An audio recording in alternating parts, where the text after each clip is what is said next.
dear students, how are you all? I'm well, I believe. Everyone is fine by the grace of Almighty God. This is Ricky the Purification, Assistant Teacher of St. Mary's Girls High School. And Now, I am going to take a class with you on a very important part of grammar, that is completing sentence. Dear students, I have written some rules of completing sentence, such as so that, in order that, so that, lest, it is time or it is high time, then as if, oblique as though. Dear students, আমরা যখন completing sentence করি তখন আমরা কতিপয় নিয়ম পাই, আর এই নিয়মগুলো আমাদের আয়ত্ত করতে হয়। যদি আমরা নিয়মগুলো আয়ত্ত করতে পারি তাহলে কিন্তু আমরা ভালোভাবে কমপ্লিটিং সেন্টেন্স পরিপূর্ণ করতে পারবো। যেমন একটা example, he studies hard so that, he studies hard so that।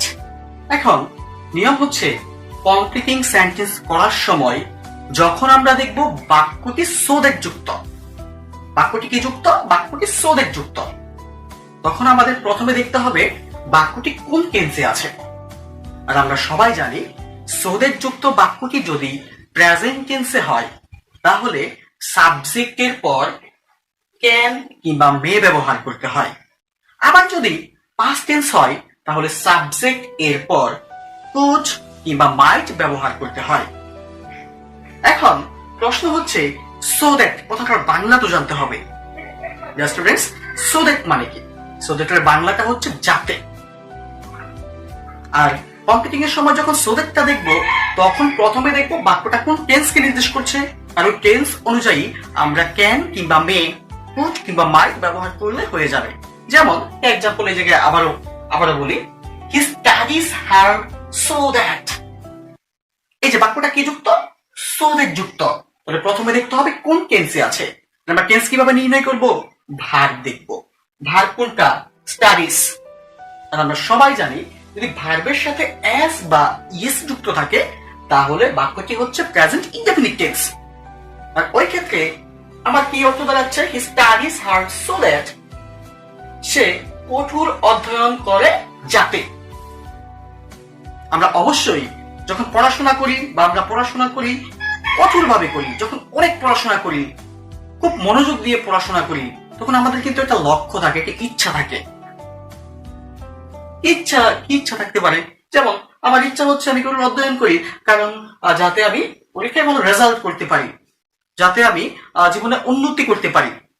এখন বাক্যটা কোন টেন্সে? Studies present tense. নিয়মে কি আছে? যদি প্রেজেন্ট হয় তাহলে সাবজেক্ট প্লাস ক্যান কিংবা মে প্লাস ভার্ব ওয়ান ব্যবহার করতে হবে। তাহলে কি দাঁড়াচ্ছে? Studied hard so that he can make a good result. কিভাবে লিখলাম? এটা সাবজেক্ট কি? সে কঠোর অধ্যয়ন করে যাতে সে, কিন্তু সেটা কি? হি। তারপর কোন টেন্সে আছে? প্রেজেন্ট টেন্সে আছে। সো কি নিলাম? ক্যান। হি ক্যান, তারপর কি লাগবে? ভার্ব ওয়ান লাগবে। ভার্ব কি? মেক, তৈরি করা। হি ক্যান মেক, কি তৈরি করবে? ভালো result. Make a good result. আবার এই সেন্টেন্সে যদি পাস্ট টেন্সকে নির্দেশ করতো তাহলে কি হতো? তাহলে ক্যানের জায়গায় কি হয়ে যেত? কুড হয়ে যেত। যেমন studied hard so that, studied past টেন্সকে নির্দেশ করছে। ওই ক্ষেত্রে আমার নিয়মে কি আছে? যদি সো দ্যাট বাক্যটা পাস্ট টেন্সে হয় তাহলে subject plus could oblique mite plus verb one বসে। তাহলে ক্যান আছে, ক্যানের জায়গাটা কি লিখলেই হয়ে যাবে? Could. Then my second question, the man was so weak that, the man was so weak that এটার বাংলা কি? এটার বাংলা হচ্ছে এতই যে। এখন সেম রুলস, যখন আমি দেখব কোন একটা বাক্য so that যুক্ত তখন আগের মতন আমাকে দেখতে হবে বাক্যটা কোন টেন্সে আছে। যদি বাক্যটি প্রেজেন্ট টেন্সে হয় তাহলে এই যে সাবজেক্ট প্লাস ক্যান নট কিংবা মে নট। আর যদি পাস্ট টেন্সে হয় তাহলে কি? সাবজেক্ট প্লাস কুড নট কিংবা মাইট নট ব্যবহার করতে হবে। তাহলে একটা কোশ্চেন, এই যে জায়গায় কি লেখা আছে, the man was so weak that. At first you can translate that. প্রথমে এটাকে তুমি ট্রান্সলেট করো। এখন ট্রান্সলেট করলে কি দাঁড়ায়, দ্য ম্যান মানে কি, লোকটা, ওয়াজ ছিল, সো উইক দ্যাট, লোকটা কেমন ছিল, লোকটা এতই দুর্বল ছিল যে। হ্যাঁ, আমরা সবাই জানি যখন আমরা দুর্বল থাকি তখন আমরা অনেক কাজ করতে পারি না। ওইগুলি আমার লিখতে হবে যে একটা লোক যখন দুর্বল থাকে তখন সে কি করতে পারে না, আর ওটা এই থেকে টেন্স অনুযায়ী লিখলে কিন্তু হয়ে যাবে। নিয়মে কি, প্রেজেন্টে হলে ক্যান নট কিংবা মে নট, পাস্টে হলে কুড নট কিংবা মাইট নট। সেন্টেন্সটা আমার কোন টেন্সে আছে, the man was so weak that কোন টেন্সে আছে, পাস্ট টেন্সে আছে। কিভাবে বুঝলাম, was, because we know that was were যদি থাকে তাহলে বাক্যটা কোন টেন্সকে নির্দেশ করবে, পাস্ট টেন্সকে নির্দেশ করবে। সো নিয়ম অনুযায়ী আমি লিখি, লোকটা এতই দুর্বল ছিল যে সে গ্যাস করতে পারছিল না। সে কি করতে পারছিল না, হাঁটতে পারছিল না। আমরা দেখি অনেক সময় অনেক লোক যখন দুর্বল থাকে সে হাঁটতে পারে না, তাকে আরেকজন ধরে ধরে নিয়ে যায়। একই রকম ভাবে আমি কি বললাম, the man was so weak that, সে হাঁটতে পারছিল না। তাহলে সে মানে কি, হি। তারপর কি লাগবে, যেহেতু ওয়াজ আছে, ওয়াজ থাকলে কি, কুড নট, কেন এটা past tense, he could not. তারপর কি করতে পারছিল না, সে হাঁটতে পারছিল না, that means walk, he could not walk. কেউ যদি লেখে হি কুড নট ওয়ার্ক, তারটাও কিন্তু হবে। Completing sentence means just incomplete a sentence, আর এটাকে একটা পরিপূর্ণ বাক্য তৈরি করতে হবে, আর কিছু না। দেন এই জায়গায় একটা প্রশ্ন, দ্য ম্যান আছে, আমি হি কেন লিখলাম, আমি যদি লিখি the man was so weak that he could not walk, হবে না? হবে না, হবে না। কেন না, এই যে the man was so weak that, লোকটা দুর্বল ছিল, তুমি হাঁটতে পারছো না, এটা তো হলো না। এখন দ্য ম্যান আছে, আমি হি কেন লিখলাম, কারণ হচ্ছে দ্য ম্যান হচ্ছে কি নাউন, কমন নাউন। আর আমরা সবাই জানি কমন নাউন হচ্ছে যে নাউন দিয়ে ছেলে মেয়ে উভয়কে বোঝানো হবে, সেটা হচ্ছে কমন নাউন। আর গ্রামাটিক্যালে কমন নাউন হিসেবে কি বসে, সাবজেক্ট হি বসে। দেন see what fast list। এখন তো আমার সমস্যা হচ্ছে, যেটা সো দেখ নাই, সো গট দেখ নাই, এটা তো আরেকটা দেখা যায়, lest. Lest is a subordinating conjunction. ওদের জানতে হবে লিস্ট হচ্ছে একটা সাবঅর্ডিনেটিং কনজাংশন। আর একটা লিস্ট যুক্ত বাক্যকে যদি আমি কমপ্লিট করি, তাহলে কিভাবে কমপ্লিট করব, এই যে নিয়মটা, লিস্টের বাংলাটা কি আগে জানতে হবে। বাংলাটা হচ্ছে এই ভয়ে যে, এটা আমি বলি, তা আমি আমার ভাষায় বলি, এই যে লিস্টের বাংলা হচ্ছে এই ভয়ে যে, কিংবা না হলে। আর বইয়ের মধ্যে লেখা আছে পাছে ভয় হয় যে, এটা প্রায় সঠিক। এখন বিষয় হচ্ছে এই হোয়াট ফার্স্ট লিস্টের বাংলা এই ভয়ে যে, পাছে ভয় হয় যে, না হলে, লিস্টের বাংলা। তখন কিভাবে আমি পরিপূর্ণ করব, এই যে নিয়মে যেতে হবে, subject plus should oblique mite plus verb one. তাহলে কি ব্যবহার করতে হবে, সাবজেক্টের পর শুড কিংবা মাইট, এবং তারপর ব্যবহার করতে হবে ভার্ব ওয়ান ব্যবহার করতে হবে। আর একটা বিষয়, লিস্ট একটা কি শব্দ, নেগেটিভ শব্দ। লিস্ট একটা কি শব্দ, নাবোধক শব্দ। তাহলে আমি ট্রান্সলেট করি প্রথমত, হোয়াট ফার্স্ট লিস্ট, দ্রুত হাঁটো এই ভয়ে যে, দ্রুত হাঁটো পাছে ভয় হয় যে, দ্রুত হাঁটো না হলে। তাহলে অবশ্যই যখন আমরা দ্রুত হাঁটি, এটা ভয় কাজ করে। যেমন ধরো তুমি কোনো জায়গায় যাবে, এখন তোমার কাছে অল্প সময় আছে, তোমাকে 10 মিনিটের মধ্যে যেতে হবে। ওই সময় তুমি কি করবে, ধীরে ধীরে যাবে না, অবশ্যই তুমি কি করবে, দ্রুত হাঁটবে। তাহলে কি দেখাচ্ছে, হোয়াট ফার্স্ট লিস্ট, দ্রুত হাঁটো এই ভয়ে যে তুমি কি না করো, তুমি ট্রেনটা মিস না করো। আর ট্রেন মিস মানে কি, এই যে এই জায়গায় লেখা আছে দেখো, you should miss the train. কে ট্রেনটা মিস না করে, তুমি ট্রেনটা মিস না করে। তুমি মানে কি, ইউ, তারপর কি লাগবে? should। তারপর কি লাগবে? তুমি ট্রেনটা কি না করো? মিস না করো। এই মিস দ্য ট্রেন। তাহলে আরেকটা বিষয় আছে এই জায়গায়, যদি লিস্ট যুক্ত বাক্যে কোনো সাবজেক্ট দেয়া না থাকে তাহলে অবভিয়াসলি ইউ সাবজেক্ট হিসেবে বসবে। তাহলে প্রশ্নটা যদি এরকম থাকতো, the man walk fast the lest, same question but difference between two question. তাহলে এই দুইটা প্রশ্নের মধ্যে, এই দুইটা কোশ্চেন্স এর মধ্যে যে পার্থক্যটা, সেটা হচ্ছে একটা হচ্ছে সাবজেক্ট আছে আর একটা নেই। যদি সাবজেক্ট দেওয়া থাকে তাহলে ওটাকে নিতে হবে, আর যদি সাবজেক্ট দেওয়া না থাকে তাহলে অবশ্যই ইউকে সাবজেক্ট হিসেবে নিতে হবে।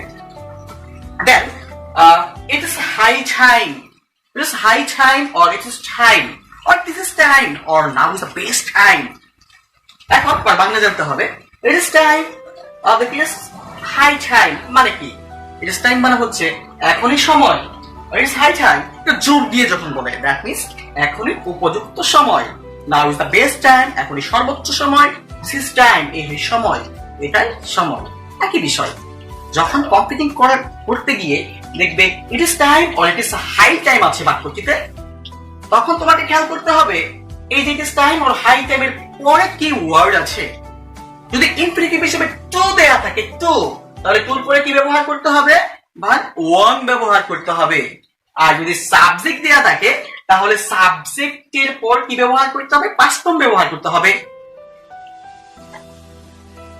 Rest to easier sentence, it is time or high time যুক্ত কোন বাক্যকে যদি আমরা কমপ্লিট করি তাহলে আমাদের দেখতে হবে বাক্যটির শেষে কি আছে। যদি বাক্যটির শেষে ইনফিনিটিভ হিসেবে টু ব্যবহার হয় তাহলে অবশ্যই টুর পরে কি ব্যবহার করব? ভার্ব ওয়ান ব্যবহার করব। আর যদি সাবজেক্ট থাকে তাহলে কি ব্যবহার করব? পাস্ট ব্যবহার করব, পাস্ট ফর্ম ব্যবহার করব। যেমন এই জায়গায় আমার প্রশ্ন, it is high time to, to আছে, টুর পরে কি ব্যবহার করতে হবে? Verb one. তাহলে কি ব্যবহার করলাম আমি? Study hard. it is high time to study hard এখনই সর্বোচ্চ সময় কিসের? স্টাডি করার, অধ্যয়ন করার, পড়াশোনা করার সেরা সময় কোনটা? পড়াশোনা করার। আবার অনেকে লিখতে পারে it is high time to play well এখনই সর্বোচ্চ সময় কি করার? পড়াশোনা করার। obviously all is right। দেন এই প্রশ্নটা যদি এভাবে থাকতো, it is high time we, subject আছে we, তাহলে এই স্টাডিকে স্টাডি থাকতো এই জায়গায়? না, চেঞ্জ হয়ে যেত। কেননা টু থাকলে ভার্ব ওয়ান, সাবজেক্ট থাকলে কি? Verb two, past tense. Subject থাকলে হবে past tense. Then he tells the matter as if এর বাংলা কি? as if oblique as though, Bangla হচ্ছে যেন। আর আমরা যখন কমপ্লিটিং করব তখন অবশ্যই আমাদের দেখতে হবে as if যুক্ত প্রথম বাক্যটি কোন টেন্সে আছে। as if যুক্ত বাক্যটি যদি প্রেজেন্ট টেন্সে থাকে তাহলে পরবর্তী বাক্যটি কি হবে? ভার্ব টু করতে হবে, পাস্ট টেন্সে করতে হবে। দ্যাট মিন্স ভার্ব ওয়ান থাকলে কি? Verb two. আর যদি প্রথম বাক্যটি পাস্ট টেন্সে থাকে তাহলে কি হবে? পাস্ট পারফেক্ট হবে। পাস্ট পারফেক্ট মানে কি? Had plus verb three. তাহলে দেখো একদম ইজিয়ার, ভার্ব ওয়ান থাকলে ভার্ব টু, আবার ভার্ব টু থাকলে past perfect, that means had plus verb 3. My dear students, then this is the question. He tells the matter as if এর বাংলা আমরা জানি কি?